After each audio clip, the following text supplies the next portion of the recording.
Good afternoon, everybody, and welcome in house training. My topic is critical and creative thinking in mathematics.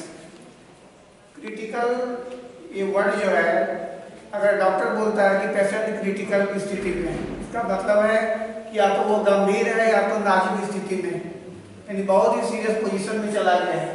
लेकिन math में अगर critical का बात करते हैं, अगर बच्चे को कोई प्रश्न देते हैं और पूछा जाता है आंसर, और अगर उसको जानकारी नहीं है तो उसके लिए वो क्रिटिकल। जैसे बहुत सारे बच्चों को पूछते हैं क्लास में जाकर 2+2 × 2 क्या होगा, अगर उसको ये जानकारी नहीं है कि पहले ऐड करना है या डिवाइड करना है या मल्टीप्लाई करना है, तो उसके लिए बहुत ही क्रिटिकल क्वेश्चन हो जाता है। बहुत सारे बच्चे पहले ऐड करते हैं, उसके बाद मल्टीप्लाई कर देते हैं, तो ये रूल अगर नहीं मालूम है तो वो आंसर नहीं दे पाते, जिसके कारण वो सही आंसर नहीं पता।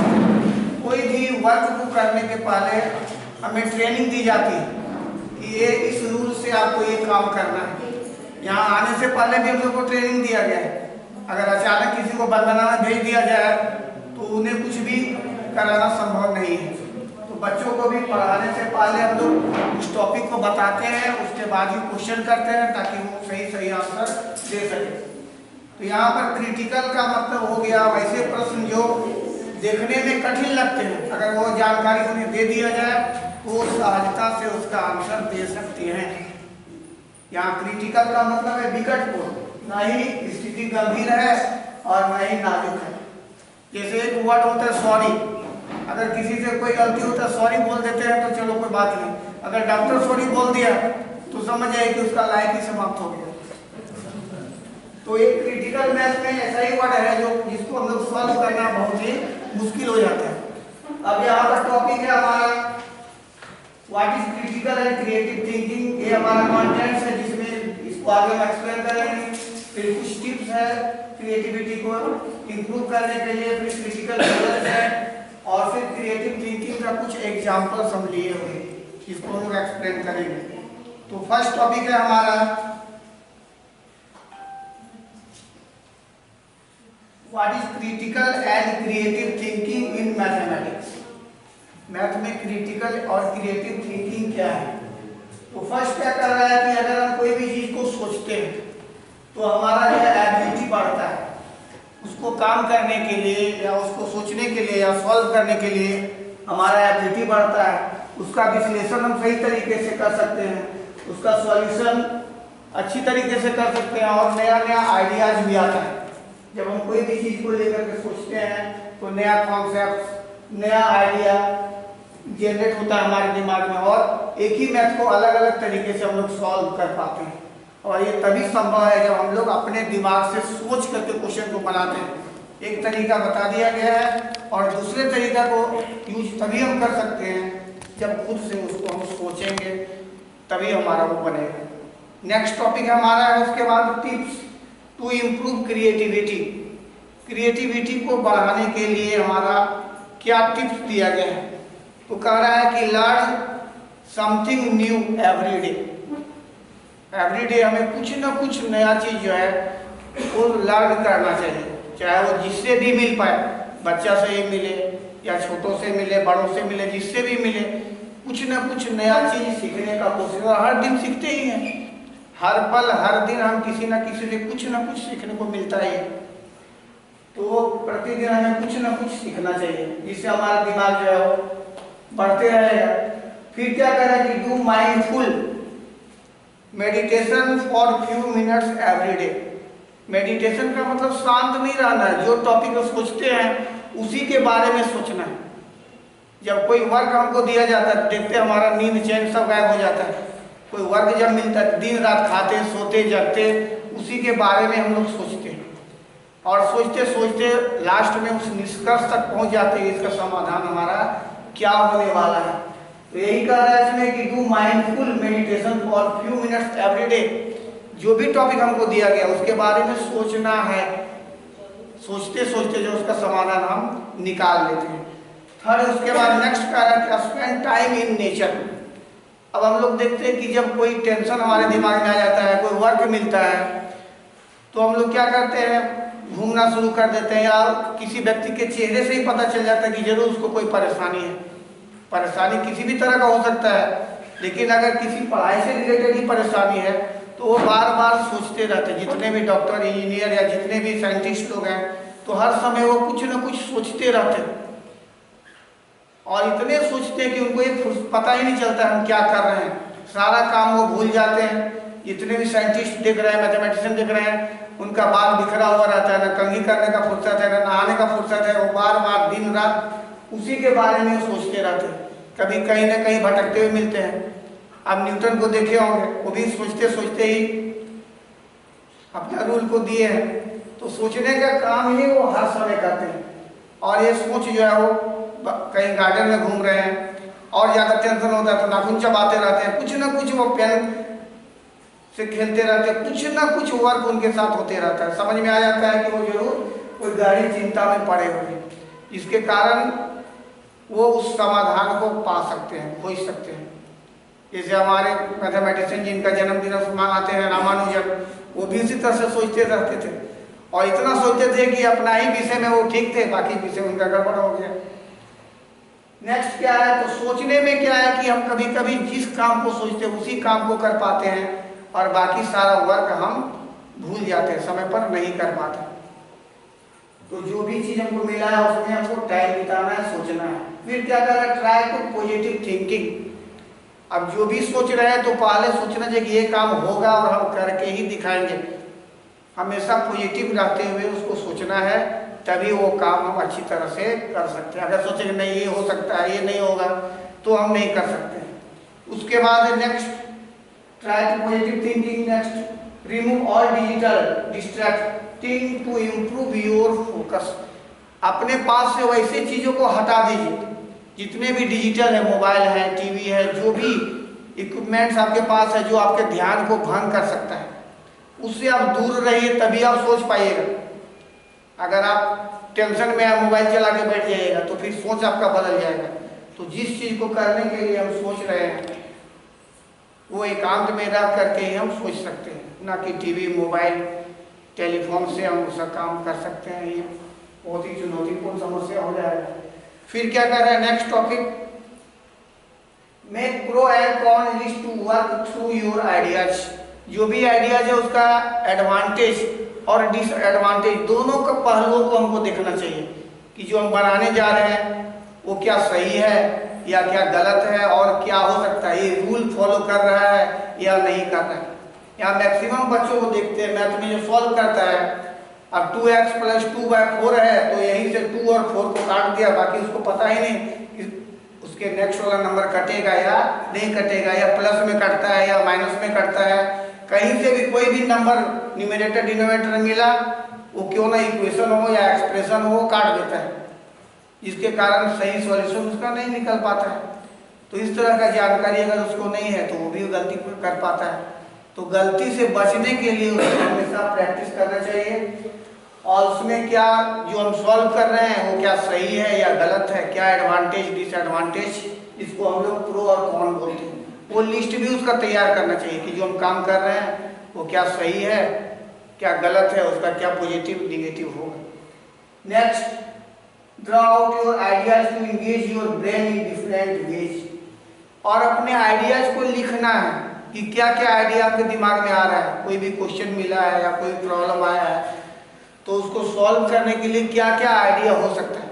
कोई भी काम, कोई भी प्रोजेक्ट या कोई भी काम करते हैं तो हम लोग पहले रफ वर्क करते हैं, और जब रफ वर्क करते हैं तभी हम जो है उसको अच्छी तरह से कर पाते हैं, जिसको हम लोग रिहर्सल भी बोलते हैं।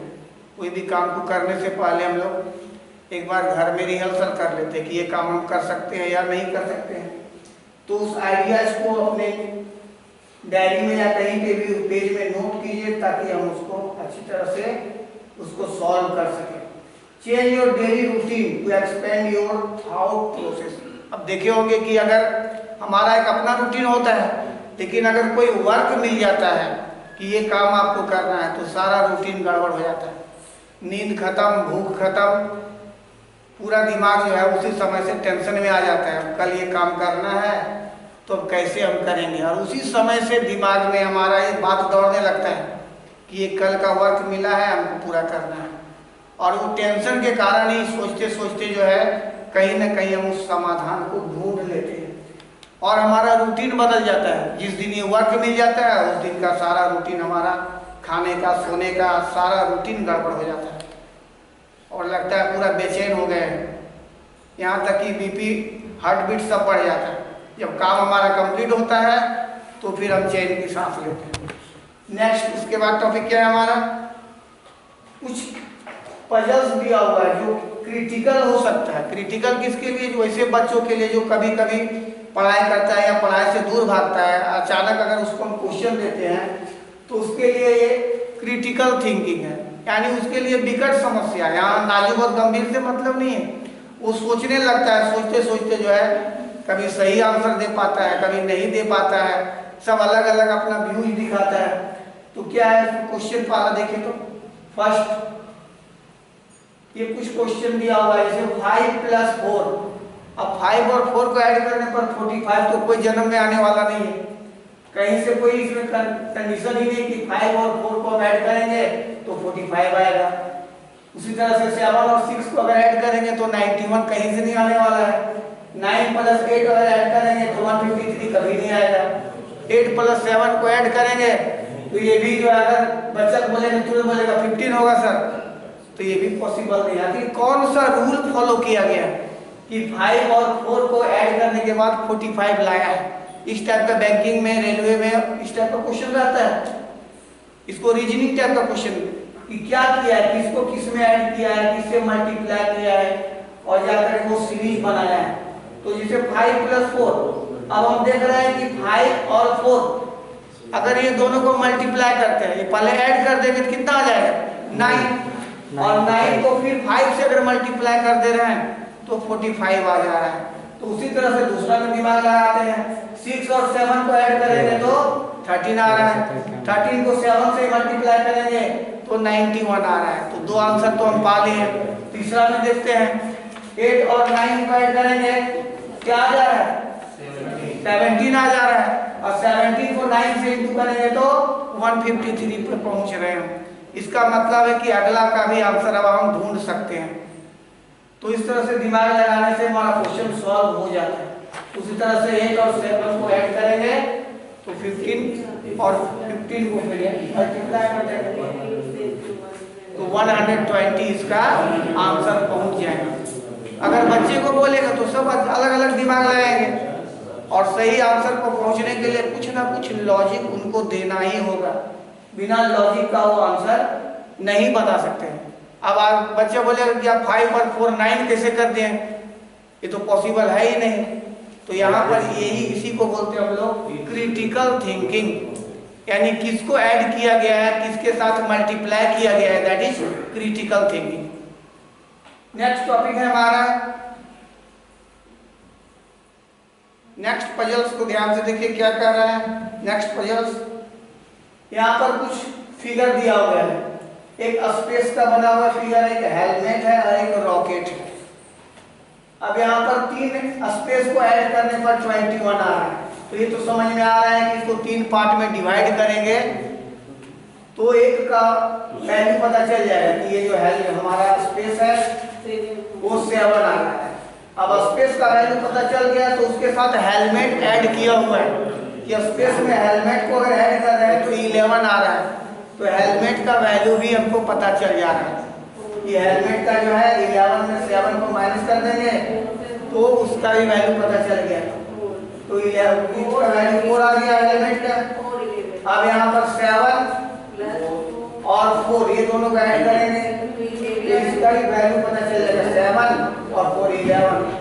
तो इस तरह से रॉकेट का भी वैल्यू पता चला है, जिसका आंसर यहाँ दिया हुआ है कि प्लेनेट 7 आ रहा है, हेलमेट जो है 4 आ रहा है और रॉकेट जो है 11 जो है। इस तरह से उसका वैल्यू हम निकाल सकते हैं। नेक्स्ट, ये तो छोटे बच्चों के लिए क्रिटिकल थिंकिंग है। नेक्स्ट देखिए, यहाँ पे 3 फिगर दिया हुआ है, एक कुकीज दिया हुआ है, दूसरा है केक है और एक है कप केक। कप केक है, एक आइसक्रीम है और एक कुकीज दिया हुआ है। अब यहाँ पर ये भी क्रिटिकल हो जा रहा है कि इसका वैल्यू क्या होगा, इसमें किसको ऐड करेंगे और फिर कितना से मल्टीप्लाई करेंगे कि 70 तक पहुंचेंगे। उस तरह से फिर 10 में क्या माइनस करेंगे कि इसका वैल्यू आ जाएगा। फिर कुकीज में कितना से डिवाइड करेंगे केक का वैल्यू क्या होगा कि 8 आ जाएगा। तो बच्चे अगर सोचना शुरू करेंगे तो सवाल अलग दिन भर भी लगा सकते हैं, नहीं तो आंसर नहीं भी निकाल सकते हैं। कोई सोचना बहुत मुश्किल है। हम ये लोग सोचेंगे तो निश्चित है कि अभी 1 घंटा लग जाएगा, फिर भी पता नहीं चलेगा कि क्या वैल्यू बैठा है। तो इसी को हम लोग क्रिटिकल थिंकिंग बोलते हैं। तो एक बार देखा जाए कि क्या इसमें वैल्यू ऐड करें।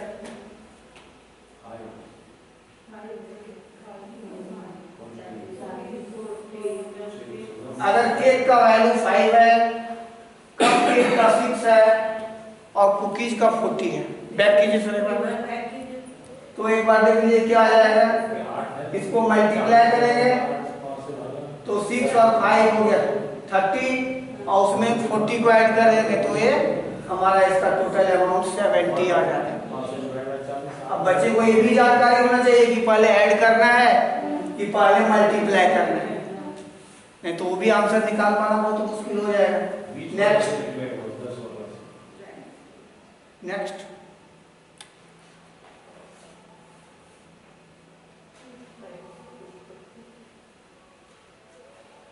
अब एग्जांपल ऑफ क्रिएटिव थिंकिंग। अब क्रिएटिव थिंकिंग क्या है, जिसको हम बना करके एक्सपेरिमेंट करके प्रूव कर सकते हैं। एक होता है ऑरल और एक हो गया हमारा क्रिएटिव, जिसको बना करके हम दिखा सकते हैं, प्रूव कर सकते हैं। क्या है नेक्स्ट टॉपिक। अब कुछ क्वेश्चन है जैसे बड़े क्लास के बच्चों के लिए 9, 8, 7 में भी है। How you find the sum of angles of a triangle. इस कंडीशन में हम लोग जानते हैं कि शुरू से बच्चा क्लास या छोटा बच्चा लोग को भी बताते हैं कि कोई भी ट्रायंगल है, तीनों एंगल को अगर ऐड करेंगे तो उसका वैल्यू जो है 180 डिग्री होता है। अगर उसी को अगर बोले कि प्रैक्टिकल करके दिखाओ तो उसके लिए बहुत क्रिटिकल हो जाएगा। तो उस कंडीशन में उसको हम लोग क्रिएटिव करके कैसे बताएंगे, कैसे क्रिएट करेंगे। तो कोई भी बोलेगा तुम एक ट्रायंगल बना लो, उसके बाद उसके तीनों एंगल को कटिंग करके निकाल दो, जैसे भी कट रहा है तीनों कोना उसका काट करके निकाल दो, दैट इज एंगल। और उस एंगल को एक स्ट्रेट लाइन बना लो और तीनों एंगल को उस पर चिपका दो, पेस्ट कर दो, तो वो कंप्लीट जो है एक स्ट्रेट लाइन को कवर कर लेगा, उसमें जरा सा भी स्पेस गैप नहीं बचेगा। और जिससे हम ये प्रूव कर सकते हैं कि ये जान लो कि कोई भी स्ट्रेट लाइन जो होता है वो 180 डिग्री का एंगल बनाता है। तो तुम्हारा तीनों एंगल देख लो उस पर बैठ रहा है या नहीं बैठ रहा है। अगर बैठ रहा है तो ये समझ जाओ कि तीनों एंगल को, चाहे कोई भी ट्रायंगल हो, हम लोग ट्रायंगल तो पढ़े ही हैं, राइट एंगल ट्रायंगल है, एक्यूट एंगल ट्रायंगल है, ऑब्टयूज एंगल ट्रायंगल है, अकॉर्डिंग टू एंगल जो है, अकॉर्डिंग टू साइड। किसी भी टाइप के ट्रायंगल में एंगल तो होगा ही। ट्रायंगल का 6 पार्ट होता है, 3 साइड हो गया, 3 वर्टिसेज हो गया, 3 एंगल हो गया। वर्टिसेज को पार्ट्स में नहीं रखते, एंगल और साइड को ही रखा जाता है। तो ये 6 पार्ट में से इसको चेक कर सकते हैं हम लोग कि तीनों एंगल का सम जो है वो 180 डिग्री कैसे हम लोग बना सकते हैं। और अगर ये बच्चे के दिमाग में आ जाएगा तो कभी जीवन में नहीं भूलेगा, तुरंत बता देगा हाँ सर 180 डिग्री होता है। अगर एक वैल्यू मालूम है एंगल का तो भी वो निकाल सकता है। अगर 2 वैल्यू मालूम है, अगर कंडीशन कुछ दिया हुआ रहेगा तो वो एंगल का वैल्यू निकाल सकता है कि 2 एंगल दिया हुआ है, थर्ड एंगल बताओ क्या होगा, तो ऐड करके सब्ट्रैक्ट करके वो आंसर दे सकता है। नेक्स्ट हमारा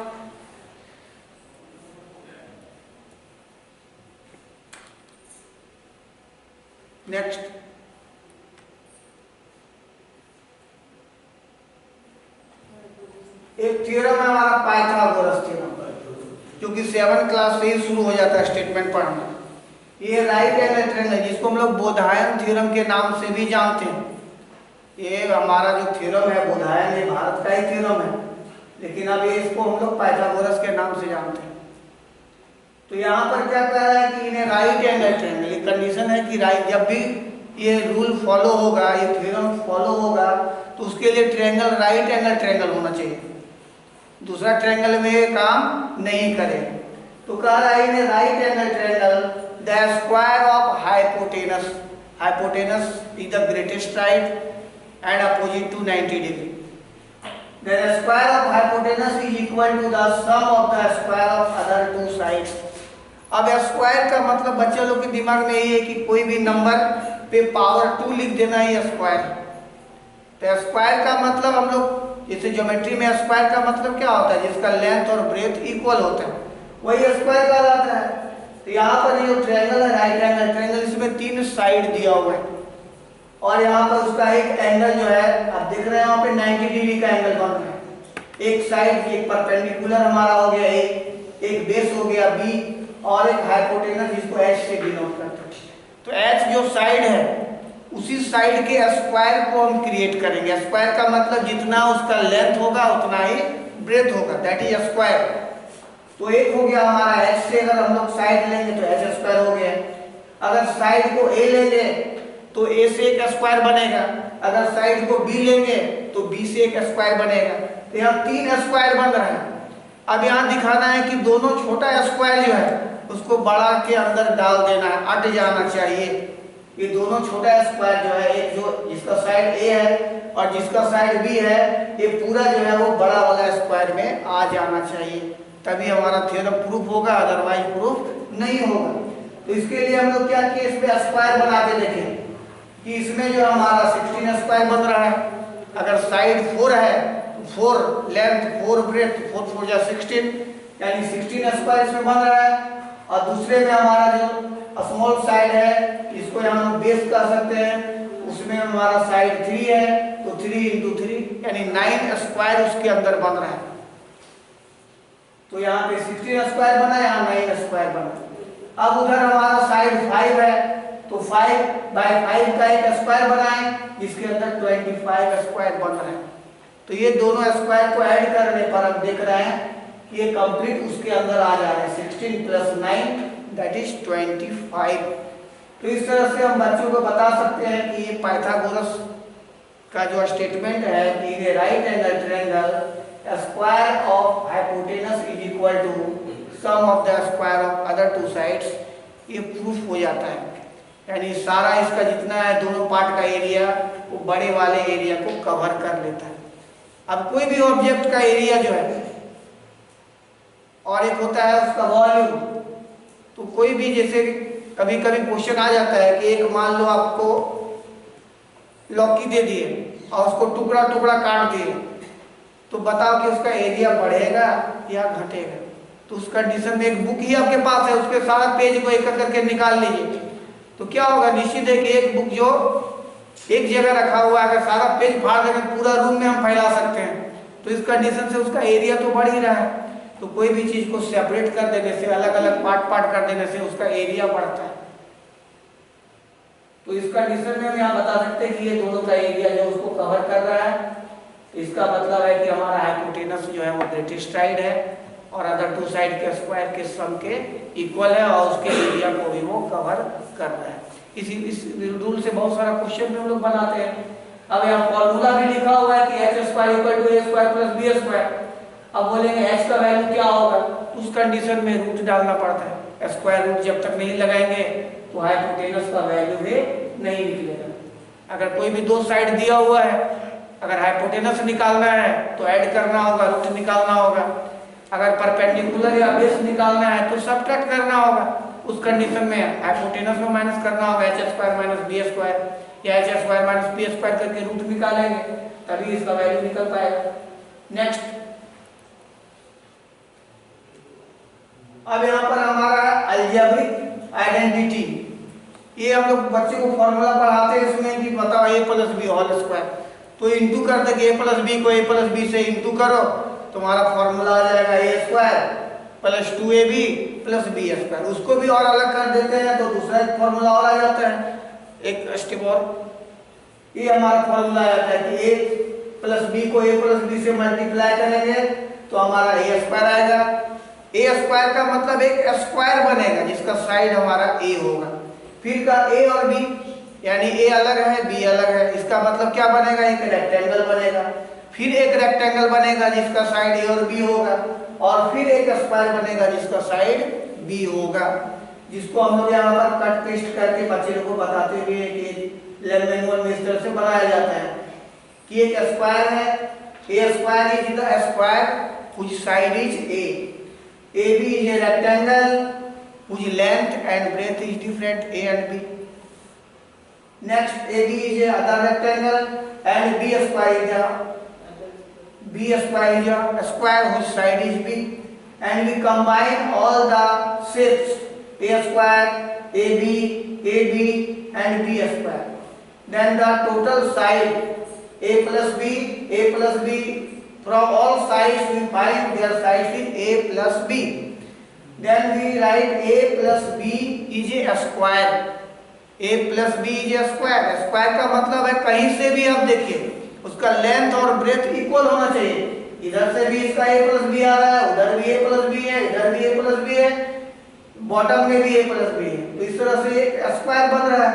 जब ये स्क्वायर बन गया तो इसका हमारा अब एरिया बता सकते हैं कि इसका एरिया क्या होता है।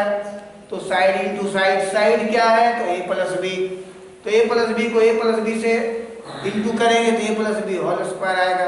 तो ये हमारा आइडेंटिटी है जिसको हम लोग क्रिएटिविटी के माध्यम से बता सकते हैं बच्चों को। पेपर कटिंग करके वो लोग पेस्ट करके बनाता भी है और इस तरह से उसके दिमाग में हमेशा के लिए आ जाता है कि ये जो है कभी भी हम भूल नहीं सकते। इससे रिलेटेड बहुत सारा क्वेश्चन भी बच्चे को देते हैं और बच्चे सॉल्व करते हैं। Thank you.